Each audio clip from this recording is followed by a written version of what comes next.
Salut à tous, j'espère que vous allez tous très bien. Aujourd'hui on va se retrouver pour une nouvelle vidéo donc sur ma chaîne YouTube. C'est un nouveau concept que j'ai encore jamais réalisé, tout simplement un peu une review sur une équipe que je vais suivre durant la saison 2024-2025. Donc ça va être Como, qui est une équipe qui a été donc promue en Serie A la saison dernière. Elle a terminé donc deuxième à 3 points du premier, donc Parme. Ils ont quand même réalisé une très bonne saison globalement. Ils ont terminé deuxième au niveau des points reçus à domicile, à 1 point du premier, donc Venise. Par contre, niveau extérieur, ça a été un peu plus compliqué. Où ils ont pris que 32 points sur les 19 journées.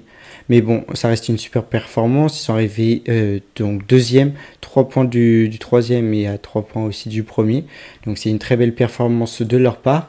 Au niveau de la saison, ils ont commencé très doucement, mais ils sont vite montés dans les très hautes sphères de la série B. Et ils n'ont pas quitté la deuxième place à partir de la 30e journée jusqu'à la 38e. Donc c'est vraiment une très belle performance de leur part.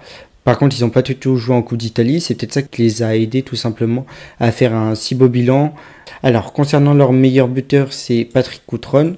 Donc c'est l'attaquant de Com pour la saison 2023-2024 qui a réalisé 14 buts durant cette saison avec 33 matchs, donc, dont 30 titulaires. Il a réalisé aussi 4 passes décisives. Il a marqué donc tous ses buts en série B. Et donc c'est un attaquant qui joue surtout ailier mais aussi buteur, comme on peut le voir ici. Il a joué 9 matchs en tant que buteur et 14 en tant qu'ailier droit. Et donc au niveau des buts, c'est assez réparti sur les différents postes qu'il a pu occuper tout au long de la saison. C'est un joueur très intéressant qui a montré de belles choses en série B et qui a été gardé justement par le club de Como pour la saison prochaine. Du côté du meilleur passeur de cette équipe, c'est Lucas D'Acunha, donc c'est un Français. Et lui, il a joué plus de matchs que Cutrone, donc 36. Il a marqué quand même 7 buts et a réalisé 6 passes décisives en 33 titularisations. Il est moins lié au but que Cutrone, avec seulement 13%, contrairement à Cutrone qui, lui, c'est 19%. Par contre, il aura joué beaucoup, lui, du côté gauche, surtout du côté gauche. On peut le voir, après, il a été pas mal baladé quand même sur les différents postes en attaque. Mais il a beaucoup joué donc sur le flanc de l'attaque, surtout dans les ailes, très peu au milieu du terrain en MOC avec seulement 3 matchs. Concernant les joueurs dans les postes très importants de cette équipe de Como, il y a donc tout simplement le gardien croate Adrian Semper, le gardien de cette équipe de Como lors de la saison 2023-2024, qui a lui joué tous les matchs en tant que titulaire. Il a par contre concédé beaucoup de buts avec quand même 41 tout au long de la saison, mais il a réussi aussi à faire 12 clean sheets, donc 31% des matchs ils étaient en clean sheet, c'est déjà franchement pas mal pour un gardien. Donc c'est un gardien malheureusement satisfait à 100% l'équipe, parce que quand même 41 buts c'est vraiment beaucoup. Mais c'est un gardien qui a réalisé quand même 12 matchs sans se prendre de but. Donc il a aidé cette équipe de Como à rester à la deuxième place et à passer en Serie A. Du côté du défenseur que j'ai sélectionné, c'est donc un défenseur qui a quand même 33 matchs sur cette saison, dont 30 titulaires. Il aura réalisé quand même 3 buts. Donc c'est un défenseur central qui joue beaucoup, comme vous pouvez le voir tout au long de la saison. Il a joué presque que 90 minutes. Donc beaucoup de 90 minutes qu'il a réalisé. Bon, il a été sur le banc aussi et des suspensions. Mais il a réalisé vraiment une saison assez complète avec beaucoup de matchs joués. Donc c'est un joueur assez intéressant à suivre. Donc l'autre c'est bien sûr Lucas D'Acunha, donc il a joué comme je vous l'ai dit pas mal cette saison, il a été très décisif, il a joué donc pas mal de minutes tout au long de la saison, avec pas mal de remplaçants quand même de fois où il a changé, donc 2927 minutes au total. C'est un joueur très intéressant qui a montré de belles choses tout au long de la saison, il est encore jeune, il a seulement 23 ans donc il peut encore progresser. Du côté de Cutrone, lui, il est un peu plus âgé, mais il a réalisé aussi une très belle saison. Il a joué beaucoup de minutes, même malgré une blessure, donc on n'a malheureusement pas plus d'informations concernant cette blessure. Dites-moi en commentaire si vous avez plus d'infos concernant sa blessure. Mais il a raté quand même quelques matchs, 6 au total. C'est quand même une très belle saison à réaliser. Il a été beaucoup décisif pour cette équipe et les a aidés quand même. Concernant donc la saison 2024-2025, qu'est-ce qui va se passer? Il y a déjà Fabregas, donc qui a repris sa retraite récemment. Il avait joué donc une dernière saison avec Como avant de raccrocher les crampons. Donc il avait été transféré en 2022-2023 par l'AS Monaco pour un transfert libre. et il avait réalisé une dernière saison en tant que joueur coach, comme on dit, une pré-retraite. Donc il a repris en main cette équipe de Como récemment, comme vous pouvez le voir, le poste actuel c'est manager de Como. On a hâte de voir ce qu'il va réaliser, c'est un joueur qui a eu beaucoup d'expérience tout au long de sa carrière, avec notamment son passage au Barça et à Chelsea qui ont beaucoup marqué les esprits. Donc c'était un joueur très intéressant à son époque et je pense qu'il va pouvoir apporter beaucoup d'expérience, beaucoup d'humain durant toute sa saison avec Como là qui va arriver. On espère aussi qu'il va avoir une approche tactique assez intéressante. Donc actuellement on va avoir pas mal de ventes avec quand même 17 joueurs qui partent, donc 4 autour de prêt. Trefaeza, Brozzo, Curto et Koné qui vont être recrutés par la suite de leur côté. Après on a tous ces départs là qui partent en prêt, donc c'est assez intéressant concernant les joueurs prêtés. Il y a des joueurs assez âgés qui pourraient se séparer comme ceci. Et des joueurs de 25, 23, 24 ans qui peuvent être encore assez intéressants, dont le petit jeune là de 20 ans. Concernant le reste, les joueurs de 31, 28 ans, ils auraient pu s'en séparer. Ils se sont séparés de déjà quelques-uns, dont leur gardien titulaire la saison dernière, mais vous allez le voir, ils ont recruté quand même des joueurs assez intéressants. La vente qui a marqué aussi après le gardien de but titulaire, c'est Odenthal, donc le défenseur central qui a été vendu à Sassuolo pour 1,2 million d'euros. C'était un des titulaires l'année dernière, il avait raté seulement 8 matchs la saison dernière. Donc c'est un joueur assez important de l'effectif qui s'en va pour Sassuolo. Au niveau des achats, il y a 21 arrivées pour 35 millions quand même. Vous pouvez le voir, 35 millions pour seulement 3 millions de ventes. Donc ils sont en déficit de 31 millions. Donc il y a quand même pas mal de joueurs très intéressants. On va commencer par le premier et peut-être le plus intéressant, Raphaël Varane. Donc Raphaël Varane qui a réalisé une saison dernière assez compliquée, quand même 32 matchs avec Manchester United, mais plusieurs blessures quand même qui l'ont impacté. Donc vous pouvez le voir surtout cette période-là, dans la fin de saison qui a été très compliquée, il a eu pas mal de blessures. Des fois où il était sur le banc même, pas dans l'équipe. Donc c'est une saison très très compliquée à 31 ans. Donc je suis assez content qu'il soit parti à Como pour un dernier défi, sûrement avant peut-être une retraite ou un départ en MLS ou en Arabie Saoudite. Concernant donc son rapport, c'est un joueur qui, comme vous le savez, a vraiment marqué son passage au Real Madrid notamment. Mais là, ces dernières saisons, c'est assez inquiétant, comme vous pouvez le voir au niveau des tacles réussis. Par rapport aux tacles tentés, c'est vraiment moyen. Donc 0,74 sur les 90 minutes, tout en sachant qu'il en fait 1,16. Donc il réussit plus ou moins bien ses tacles. Les tacles défensifs et offensifs aussi, c'est un peu moyen. Au niveau des tacles manqués, il y en a vraiment peu, donc ça c'est assez intéressant. Il bloque aussi très bien les tirs et il contre pas mal les balles, comme vous pouvez le voir ici et ici. Par contre, au niveau des passes, c'est très moyen, mais il a eu un peu d'interception, mais seulement une sur 90 minutes, c'est pas beaucoup. Mais il est très bon. Par contre, au niveau des dégagements, il fait assez peu d'erreurs aussi, comme vous pouvez le voir. Donc c'est un joueur très intéressant qui va apporter beaucoup d'expérience à cette équipe de Com. Il a encore seulement 31 ans, donc il va pouvoir jouer sûrement une saison entière. Donc c'est vraiment un joueur qui peut intéresser cette équipe. J'ai hâte de le voir jouer cette saison avec Como. Donc la deuxième recrue qui est arrivée aussi en transfert libre, c'est Pepe Reina. Donc lui qui a joué peu de matchs, qui est assez vieux, avec quand même 41 ans. Mais c'est un joueur qui a beaucoup d'expérience. Il a joué seulement 12 matchs la saison dernière. Bon, il n'est pas forcément dans le rythme de sa vie, mais avec Villarreal, il a quand même joué quelques matchs, comme vous pouvez le voir là ou notamment en Coupe du Roi. Et les 3/4 de la saison, il était remplaçant, voire pas dans l'effectif. Par contre, c'est un gardien qui va apporter vraiment beaucoup à cette équipe de Como. Il a vraiment beaucoup d'expérience. Il encaisse pas mal de buts. Par contre, son rapport tir cadré arrêt est plutôt pas mauvais. Il y a aussi, donc au niveau des pénaltys concédés, il en concède pas tant que ça par rapport aux pénaltys qui sont tirés pour lui. Il en arrête quand même quelques-uns. C'est vraiment pas mal du tout de ce côté-là. C'est un gardien aussi qui encaisse très peu de buts sur corner. C'était notamment la saison dernière. Au niveau des dégagements, par contre, c'est assez moyen, comme vous pouvez le voir. C'est pas ce qui réussit le plus, mais bon, il a quand même un petit jeu au pied, on va dire. Mais bon, il est quand même moins bon au pied que sur sa ligne.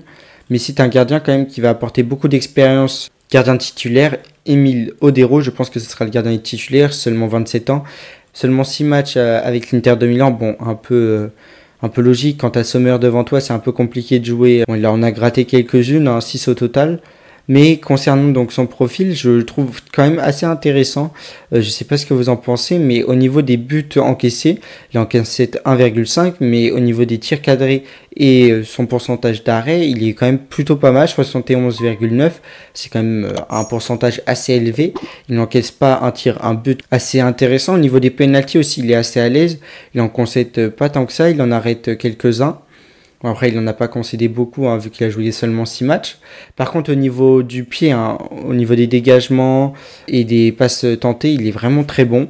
Il en tente quand même 17 en moyenne par match et il en réussit 6 des dégagements. Hein, je parle, c'est pas des passes courtes. Donc moi, je les trouve très intéressantes, ces statistiques au pied. Et donc je pense que c'est un joueur qui va pouvoir être intéressant et pouvoir se développer encore plus à Com. C'est un joueur qui est une très bonne recrue pour cette équipe. Hein. Du côté des buteurs, ils ont fait un très bon coup en achetant Andrea Bellotti. C'est un buteur d'expérience, hein. Je pense que vous le connaissez tous en Serie A. Il est pas trop vieux, mine de rien, il a quand même 30 ans, mais il peut encore jouer 1 ou 2 saisons à haut niveau. Il a joué pas mal quand même la saison dernière, 46 matchs, 10 buts pour 3 passes D. Il a quand même pas mal de matchs dans les jambes. C'est un joueur qui est quand même très intéressant, qui fait plus forcément tous les matchs au complet, mais le reste du temps, il est quand même assez intéressant. Bon, il a été quelques fois sur le banc, il a eu 2 blessures, mais pas grand-chose à signaler. Hein. Il n'a pas raté beaucoup de la saison. C'est un joueur quand même qui a beaucoup d'expérience en Italie, notamment au Torino, à l'AS Roma, où il nous a vraiment marqué. Enfin, moi, il m'a marqué au Torino notamment. Au niveau des statistiques basiques, bah voilà, but sans penalty, il en marque quand même pas mal, hein, quand même 0,43. Au niveau des tirs, donc il a 0,43 de but sur 90 minutes, il tire plutôt pas mal, hein, presque 3 par match. Il est cadre, bon, la moitié à peu près, 40% de ses tirs sont cadrés, donc c'est une moyenne assez basse, mais bon, au niveau du rapport but-tir, vous voyez, c'est 0,16, c'est pas beaucoup. Mais par contre, but tir cadré, dès qu'ils sont cadrés, les tirs, bah, ça rentre beaucoup plus facilement. Au niveau des tirs cadrés, il faut qu'ils s'améliorent à ce niveau-là. Au niveau des passes, bah voilà, c'est pas un passeur, hein. Il réussit plus ou moins bien ses passes. Il n'en tente pas tant que ça. C'est vraiment plutôt un attaquant, un vrai attaquant à l'ancienne, plutôt qu'un attaquant qui décroche vraiment. Mais au niveau de la précision des tirs, bon voilà, c'est plutôt pas mal. Par contre, au niveau défensif, voilà, il fait ses efforts quand même. Il tente pas tant que ça de gestes défensifs, mais il fait ses efforts de son côté. Donc je le trouve assez intéressant. Je trouve que vraiment c'est une belle recrue pour Como. À voir ce qu'il va donner saison prochaine. Au niveau de la défense, ça va être Docena qui va être recruté, 25 ans, donc assez jeune, qui a quand même une saison entière presque avec Caligari. Il a joué les 90% des matchs, hein, presque, hein, avec bon 2-3 gènes au genou, mais pas de quoi nous inquiéter le reste de la saison. Vraiment, cette fin de saison aussi a été compliquée. Bon, bah tant mieux, il aura peut-être une préparation physique qui sera intéressante et qui pourra le permettre de reprendre son niveau avec Caligari qu'il avait en début de saison dernière. C'est un défenseur, hein, qui est quand même très intéressant, je trouve, qui tente pas mal de tacles, qui les réussit en plus beaucoup. C'est quand même un défenseur qui sait contrer les ballons, qui sait les bloquer, qui sait intercepter aussi des ballons. C'est un joueur vraiment très intéressant. Il sait aussi dégager, hein, les ballons de façon plus ou moins propre. Hein. On peut le voir juste ici avec les passes. Bon, c'est assez moyen, hein, au niveau des passes, mais il en tente quand même pas mal. Il n'a pas peur de toucher le ballon. Mais je pense que c'est un défenseur qui a besoin d'être accompagné par des joueurs qui ont plus d'expérience et qui va devoir travailler son jeu au pied notamment. Concernant Yannick, bah lui c'est un milieu défensif assez intéressant, je trouve. Franchement que c'est une bonne recrue qui a été cherchée à Düsseldorf. Donc il a quand même de l'expérience en Bundesliga 2. Il a dû jouer à relégation et malheureusement ils ont perdu. Donc ils ont été relégués en Bundesliga 2 où il a pu faire une très belle saison, mine de rien. Il a joué beaucoup, il a été un des piliers quand même de son équipe au niveau défensif. Il a quand même été décisif avec 4 buts et 2 passes D. Donc c'est assez intéressant de ce côté-là. Au niveau de la dernière recrue que j'avais envie de vous parler, c'est un transfert assez logique, hein, de ce côté-là. C'est Strefa, donc 27 ans, un ailier droit qui a joué à Lecce la saison dernière, donc qui revient maintenant à Com qui a joué la moitié de sa saison à Lecce et l'autre moitié à Com.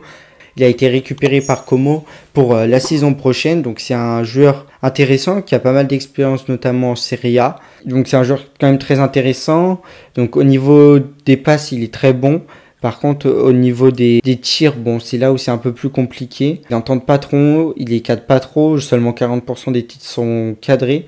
Par contre, il marque pas beaucoup. Donc c'est un joueur qui est pas forcément très décisif, hein, mais il est très bon au niveau des passes. Il va pouvoir apporter quand même du danger de son côté, notamment sur les centres. Il est pas décisif, donc centre à rater, centre pour des têtes, ou tout simplement des dribbles pour aller provoquer et peut-être marquer des buts. Donc c'est un joueur très intéressant et qui peut apporter de belles choses à cette équipe. Alors donc cette équipe de Como, donc il y a Emilio Dero et Pepe Reina qui seront donc les deux gardiens de cette équipe pour la saison prochaine. Donc c'est un gardien d'expérience, c'est un gardien qui peut encore se développer, donc je trouve ça très intéressant ce recrutement. Ils ont Varane qui a de l'expérience, Docena qui peut encore progresser, Barda aussi qui est assez intéressant. Il y a Alberto Moreno aussi de l'autre côté qui peut être intéressant en latéral et vraiment pas mal. Peut-être aller chercher un autre latéral droit parce que Cassandro, bon voilà, c'est pas le meilleur joueur, mais bon, ça reste assez intéressant mine de rien. Yannick, donc, qui arrive dans cette équipe en tant que milieu défensif, tout en sachant que Mathias et Ben Koné étaient là l'année dernière et qu'ils ont été plutôt assez intéressants quand ils ont joué. Bon, après, c'est pas non plus des très très grands joueurs. Il y a Luca Mazzitili, lui, qui peut aussi être intéressant de son côté. Après, au niveau des ailiers et de l'attaque, qui sont vraiment renforcés, avec Belotti, Coutron, Dacunia, donc le français, et Strefezza, qui sont aussi des joueurs très intéressants, qui vont être sur le flanc de l'attaque. Aussi, il y a le petit jeune Federico Cinetti, donc qui peut être aussi intéressant de lui laisser peut-être sa chance, notamment en Coupe d'Italie, pour qu'il ait ses premières expériences en professionnel, tout comme l'ailier gauche Jasmine. Bon, après, mon projet pour cette équipe, ça serait plutôt d'éviter la relégation, de garder ces joueurs qui sont performants là jusqu'à la fin du mercato, de se renforcer peut-être encore en défense et au milieu de terrain pour avoir vraiment un effectif complet qui pourra sans difficulté se maintenir en Serie A la saison prochaine. D'ici 2-3 saisons, de toujours continuer à se maintenir en Serie A, peut-être viser un peu plus haut dans le classement, tout toujours en recrutant donc des transferts libres avec des joueurs d'expérience qui sont passés dans des très bons clubs.